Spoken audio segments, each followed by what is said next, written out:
So we've all got an attic full of stuff that we're just hanging on to because you never know when it's going to be worth something. But how do we know how much our junk is really worth? Well, here to tell us how much our treasures might be worth is Christian Lund. He's the owner of Fancy That Antiques in Wilbraham. Thank you so much for joining us today. Howdy, Seth. How you doing? I'm great.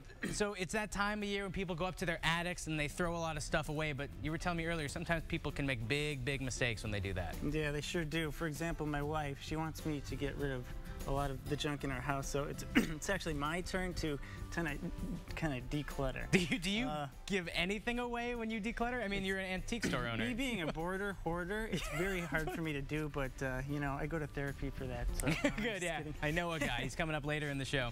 So this is a great cross-section of things that people can find in a lot of their attics. There's new, there's old. Let's go through and start here because this looks like you collect ash in it? Yeah, you wouldn't even know what this is, but believe it or not, it's a water pail to put out fires. It's a fire bucket, and it's made out of leather. It's zinc lined. Oh, look at that. It's an old antique. It's got brass here. It's got a broken handle here, but this gives a true testament to an antique versus a reproduction. So this is a true, this is a true testament to make sure that it's real. So something like that, I mean, I would be definitely inclined to put it in the yard sale pile, but A, how might you know it's the oldness, and B, what might something like that fetch? Something like this was actually in a Wilbraham attic. The woman, she actually sent me an image to my website, and I said, it's probably about $300 to give you like $225, $250 in that range. Me being in business, I need to make a little bit of money, but she was very happy with that. Yes. Well, I mean, yeah, anybody wins because otherwise that just collects dust in someone else's attic. It sure does, or it gets thrown out in a dumpster and they just don't know. So it's very important to get these things checked out. So, for example, here's an Art Nouveau Seth Thomas clock. These are in attics. You find old chairs, you find costume jewelry like in here. A lot of this stuff gets thrown out in dumpsters or in tag sales, but for example, I do find Rolex watches, platinum rings, this and that, something that grandma or whoever, just, they're in a hurry and they just decide just to throw their rings in. So I do find a lot of valuable things in here, gold, silver, a lot of it's junk, but a lot of it's, some of it's not. Well, and Christian, a lot of people too, let's say this is grandma's and they're selling it at a yard sale. They'll say, hey, take the whole thing, $10. But unless you look through, there could be platinum, silver, gold in there. Yeah, and there's actually a lot of people that come during the springtime tag sale season where they'll go out to tag sales with a loop and they'll be like looking through this stuff and get their paycheck from me or whoever it is that they go to. Oh, you know that guy. Stuff for nothing. They're always coming there way before the yard sale's supposed to open and they take all the good stuff and you feel like you get swindled.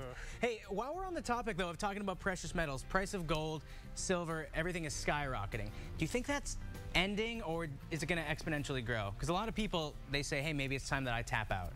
Well, personally, this is only my take on it, and I've been doing it like 10 years. It's basically the stock market, and where oil is, basically gold and silver follow. So if oil or gas goes up, in the short term, that's usually where the metals go. In the long term, I think gold and silver still has a long way to go. Really? Unless the world cleans up, and I don't see that happening anytime soon. I don't think so. So long term, I think it's to go higher. Well, let's talk about some more stuff here. This looks like silver. What you were saying earlier, it's not 100% silver. Right, it's not. It's silver plate, and you actually find these. Excuse this. I'll find this in the attic, just all dusty and like this, and I'll open it up, and I'll flip a spoon over, and I'll look at it, and I'll look for the word sterling. This is not sterling. This is actually brass with silver plating over it. So this is silver plate. It's really worth nothing because gone are the days of formal entertainment. Exactly. I don't know if you have anybody over and you've set out your silver. I very rarely formally entertain. I don't. Almost never. Yeah. So, but sometimes these are worth sterling at the sterling prices, and that can be in the hundreds, if not a couple $1,000s. Ooh. So it's always worth it. If nothing else, this is better than going out and getting a new set of silverware, though. Just make this your everyday set. Oh, absolutely. That's what I do. And now, lastly, we have a couple trinkets over here, and these, I think, more so than all this stuff, this is what people throw away or they yard sale for $3. But these are some of those hidden gems. Yeah, like this is not a Tiffany piece, but this is a piece of Lotte. They kind of copied Tiffany. It's art glass. A lot of the younger crowd, they don't even know what they're looking at, so they just throw it out. Oof. These, you'd think these are silver plate, but this is actually, I don't know if the camera can get in on here, but there's a little lion passant. There's a lion there. That means it's sterling silver. So you get like $400, $500 here, $200, $300 here. So it's important just to get it checked out, because a lot of people throw this stuff out and they don't even know it. Christian, these are great tips. Thank you so much for stopping by today. It's a pleasure to have you here. I got to go check out my closet. Hey, and for more information, you can visit our website, mymassappeal.com. Later today, all you have to do is click on Leisure Appeal.